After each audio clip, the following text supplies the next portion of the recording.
You all are aware probably of the Institute for Religion and Democracy that exists to destroy the liberal mainline church. They left you Baptists alone for a while. They've started picking on the American Baptists now some, but if you remember that history, what happened was that in the 60s, some very wealthy people who never darkened the door of a church decided that the problem with their war materiel business was the Methodist Church and the Episcopal Church USA and the Presbyterian Church USA and the Evangelical Lutheran Church, or what became the Evangelical Lutheran Church in America. And all those peaceniks in those denominations were the biggest impediment to their business of selling war material. And so they set out to destroy the churches.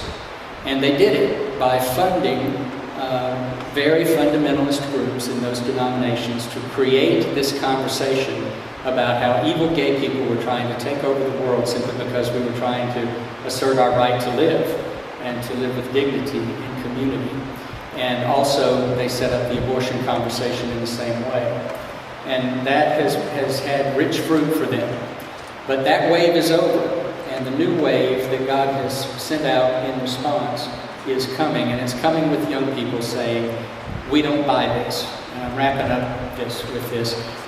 You all are aware of the Barna study recently that showed that church-going evangelical young people, when asked what 3 words they would use to describe their church, the top 3 answers were hypocritical, judgmental, and homophobic.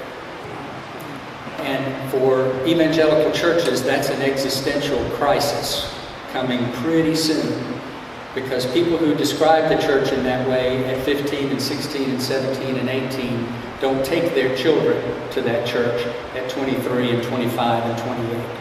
So the train wreck is on the way. So where we are very quickly politically is that 2/3 or more of the people in the country believe people like Mike and me ought to have full civil rights. 70% supported the hate crime bill that passed last year. 80% support the employment protections that Tony and Peggy have both come to Washington to help us advocate for on Capitol Hill. 2/3 of American voters support marriage equality. Well, they support relationship recognition of some kind. And then the divide within that 2/3 is over whether or not to call it marriage. And I think we're going to talk a little more about that today. So that's kind of where we are.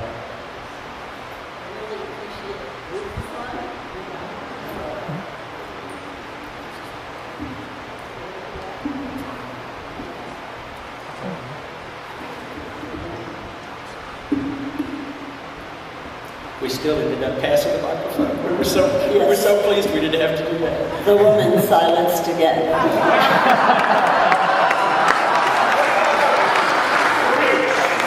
You know, I loved hearing that wonderful big picture from you, Harry, and I was thinking, you see something big, and I feel like I work in a lot of little places. And when I talk about how things used to be and how things are now, I think of the churches that have me come to speak that never would have 20 or 25 years ago, and I see a lot of progress there. And quite honestly, when I felt that this was the kingdom work God wanted me to do way back a long time ago, I had trouble saying the H word. And I think now my husband will kick me under the table at parties and say, you could talk about something else. But I mean, it has gotten to be something that all of us can talk about, and it's in the newspaper and church papers.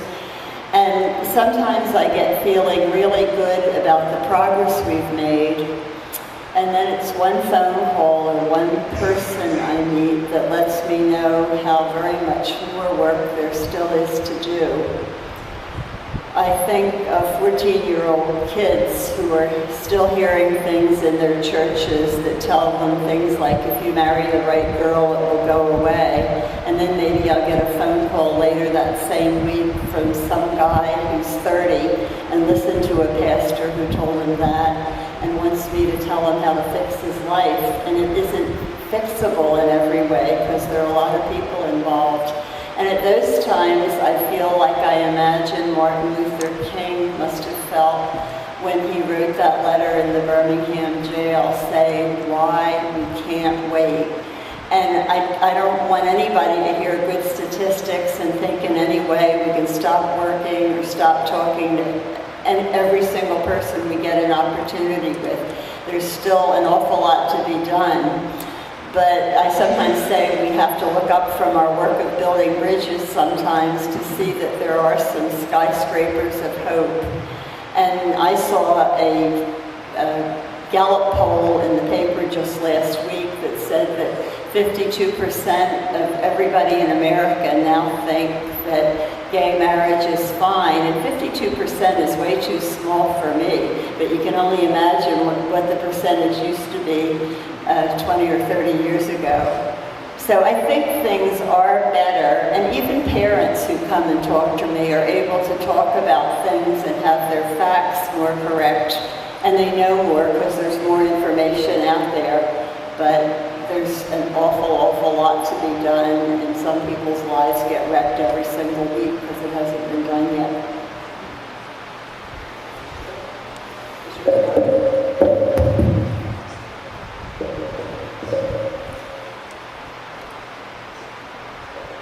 Things are changing. I'm not sure that people's beliefs about gays and lesbians are going to be altered dramatically, but their attitudes are going to change and are changing. My students at Eastern like to point out that when I was a young person, a long time ago, that divorce and remarriage was not acceptable in the church. I don't know how many of you belong to a church that would not have accepted as to membership people who were divorced and remarried, just out of curiosity. Now back, it's going to be older people. But your father would never marry a couple if one of the parties had been divorced and remarried. It was very common for those of us in the Baptist tradition, the American Baptist tradition, to say to a divorced person, you can't get married again, and if you do get married again, you're living in adultery and you cannot be a part of this fellowship. They like to point out that Jesus spoke about divorce and remarriage. He never mentioned homosexuality. It's not that he didn't know about it. It just wasn't on his Big Ten hit list of sins. Number one on his hit list were religious people who were judgmental. That's what ticked him off more than anything else. His attacks on the Pharisees are well known because of their judgmental attitudes. Young people are saying, we don't like divorce, we don't like remarriage, but that doesn't disqualify people. They are welcoming but not affirming. That's a good statement. They are welcoming but not affirming. They are upset with any church that would exclude gays and lesbians or transgendered people from the congregation. They would be upset with that. Even the conservative ones would be upset with that. We're not affirming, but we're welcoming. Just as we feel that the church has become welcoming with not necessarily affirming divorce and remarriage.